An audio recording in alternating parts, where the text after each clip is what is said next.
देश की दिग्गज कार्ड कंपनी एसबीआई कार्ड्स आज हमारे साथ है इस वक्त न्यूज पर यूज सेगमेंट में। और एक बार मैं स्वागत करता हूं कंपनी के एमडी और सीईओ रामा मोहन राव अमारा साहब हैं। उनका बहुत बहुत स्वागत है। पहले मैं एक बार जल्दी से आपको नतीजे बता दूं जो हम आपके सामने रख दूं, उसके बाद मैं उनसे सवाल पूछूंगा। नेट इंटरेस्ट इनकम में अच्छा उछाल देखने को मिला है 19% का। प्रॉफिट लगभग 3 गुना से ज्यादा बढ़कर आया है, 175 करोड़ से बढ़कर 580 करोड़ आया। हमारा अनुमान 450 करोड़ का था, उससे कहीं बेहतर आया है। ग्रोस एनपीए 2% का अनुमान था, 2.25% के आसपास आए हैं। हालांकि क्वार्टर ऑन क्वार्टर थोड़े कम हुए। नेट एनपीए ये भी क्वार्टर ऑन क्वार्टर कम हुए उम्मीद से, लेकिन थोड़े से ज्यादा है। आइए हमारे साहब राव साहब जुड़ चुके हैं। सर स्वागत है आपका। धन्यवाद सबसे पहले तो समय देने के लिए। कैसी रही है ये तिमाही? इस तिमाही की एक बार पहले हाईलाइट्स बताएं सर। नमस्कार। नमस्कार सर। सिंघी जी, ये क्वार्टर में हम लोग जो स्ट्रेटजीज अपनाए, आई थिंक इसका अच्छा नतीजा मिला। पर्टिकुलरली पूरे साल में पहले 2 महीने तो वेव 2 का असर था, लेकिन इसके बाद स्पेंड्स में भी अच्छी बढ़ोतरी मिली और कार्ड्स सोर्सिंग में भी लगातार जो रफ्तार हम लोग बनाए थे वो अच्छा था। पिछले क्वार्टर में तो हम लोग 1 मिलियन का न्यू अकाउंट सोर्स किया। दिसंबर क्वार्टर में भी इतना ही था। तो 3.5 मिलियन नया अकाउंट्स है, 33% ग्रोथ रेट है। और स्पेंड्स में दोनों कैटेगरीज में, वो रिटेल और कॉर्पोरेट स्पेंड्स दोनों में अच्छी बढ़ोतरी मिली है। रिटेल एक पैरामीटर है हमारे पर कार्ड स्पेंड जो मॉनिटर करते हैं, ये वो 1,23,000 से 1,61,000 की इंप्रूवमेंट हुई है। तो अच्छा एंगेजमेंट है कस्टमर के साथ। हम लोग अच्छी मार्केटिंग कैंपेन्स भी कर रहे हैं, अच्छा पार्टनरशिप्स है।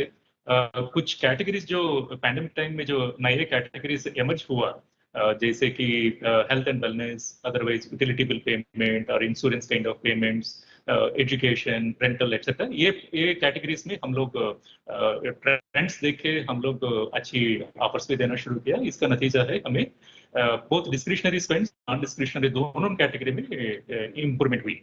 Q4 का थोड़ा सा, आई थिंक Q3 से आपको मालूम है, Q3 में फेस्टिवल की स्पेंड्स की वजह से एलिवेटेड स्पेंड्स रहता है। उस सीजनलिटी को फैक्टर करते हुए आप देखें तो Q4 परफॉर्मेंस ठीक है। ओवरऑल जो रोबस्टनेस बोलते हैं वो अच्छा है। और एसेट है, ग्रोथ है, 25% हुआ। जो आप लोग फिगर्स जो बोले हैं, क्रेडिट कॉस्ट काबू में आया, जी मुनाफा भी अच्छा मिला। जी। अच्छा सर, अब एक चीज बताइए कि सारी चीज है, लेकिन एकदम से मुनाफा जो इतना 175 करोड़ से 580 करोड़ आया, इतना जोर से मुनाफा बढ़ा, तो इसमें किस चीज का सबसे ज्यादा कंट्रीब्यूशन है? मुनाफा इतना क्यों बढ़ गया? पहला है स्पेंड्स अगर बढ़ा तो स्पेंड्स में 50% की बढ़ोतरी हुई है। तो ओके। स्पेंड्स को तो आपको मालूम है, इंटरचेंज फी जो बोलते हैं नेटवर्क से जो मिलता है, ऑटोमेटिकली वो बढ़ जाता है। और लोन कंपोजिशन में रिवॉल्वर थोड़ा सा कम होने पर भी हम लोग ईएमआई का लोन, जो क्लोज एंडेड लोन्स जो बोलते हैं, इसका परसेंटेज 29% से 34% तक हम लोग इंक्रीज कर दिया। और कॉस्ट जहां करना है, इन्वेस्ट करना है, वहां कर रहे हैं, जहां काबू में रखना है वो काबू में रख रहे हैं। इसका क्रेडिट कॉस्ट फाइनली वो तो प्री कोविड लेवल पे आ गया। इसका पूरा नतीजा है अच्छी प्रॉफिट मिली। अच्छा सर, अभी क्रेडिट कार्ड मार्केट में आपका मार्केट शेयर कितना है? और ये पूरा नया फाइनेंशियल ईयर जो शुरू हुआ है 1 अप्रैल से, इसमें क्या आपका टारगेट है? कितना मार्केट शेयर रखना चाहते हैं सर? हमारी जो कार्ड्स सिर्फ बेस जो बोलते हैं, कार्ड्स इन फोर्स की मार्केट शेयर अराउंड 18.9% है। जी। 19 से कम है हम्म। ये फरवरी की डेटा के अनुसार। हम्म।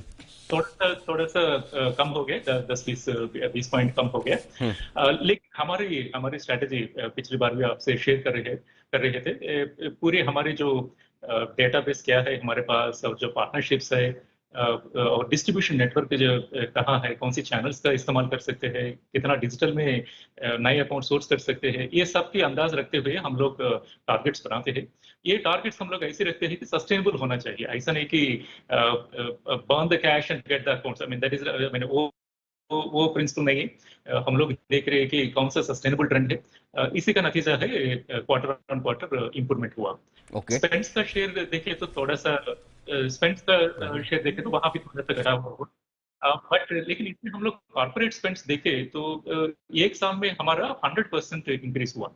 तो ये कॉर्पोरेट स्पेंड्स ऐसी कैटेगरी है जो पास थ्रू की स्पेंड्स की जैसा है, टॉप लाइन भी मिलता है और कॉस्ट भी, ऑपरेटिंग कॉस्ट भी थोड़ा एलिवेट होता है क्योंकि ज्यादातर पास बैक करते हैं कॉर्पोरेट को। तो जहां अपॉर्चुनिटी है, ज्यादा रिस्क ना लेते हुए जहां अपॉर्चुनिटी है कमाने की, वो हम लोग कोशिश कर रहे हैं। इसी का नतीजा है कॉर्पोरेट स्पेंड्स इंक्रीज हुआ। यही यहाँ भी स्पेंड्स के मामले में भी हमारा रवैया यही है, सस्टेनेबल ग्रोथ रेट टारगेट कर रहे हैं। अल्टीमेटली कस्टमर को अच्छी कन्वीनियंस मिलना चाहिए, इसके लिए अच्छे प्रोडक्ट्स लॉन्च कर रहे हैं। हम नया प्रोडक्ट भी लॉन्च किया, पल्स कार्ड, और कुछ को ब्रांडेड कार्ड्स भी लॉन्च किया नेचर्स बास्केट के साथ रिसेंटली। ये पूरे अपॉर्चुनिटीज को देखते हैं, इसी के अनुसार हम लोग स्ट्रेटजी बनाते हैं। ओके, तो ये है आपके लिए पूरी की पूरी योजनाएं। बहुत बहुत धन्यवाद सर समय देने के लिए और अपने नतीजों पर और आगे के आउटलुक पर विस्तार से बातचीत करने के लिए। एसबीआई कार्ड्स देश की दिग्गज कार्ड कंपनी के नतीजों पर मैनेजमेंट से बातचीत। छोटा सा ब्रेक के उस पार आपसे करेंगे जल्द मुलाकात।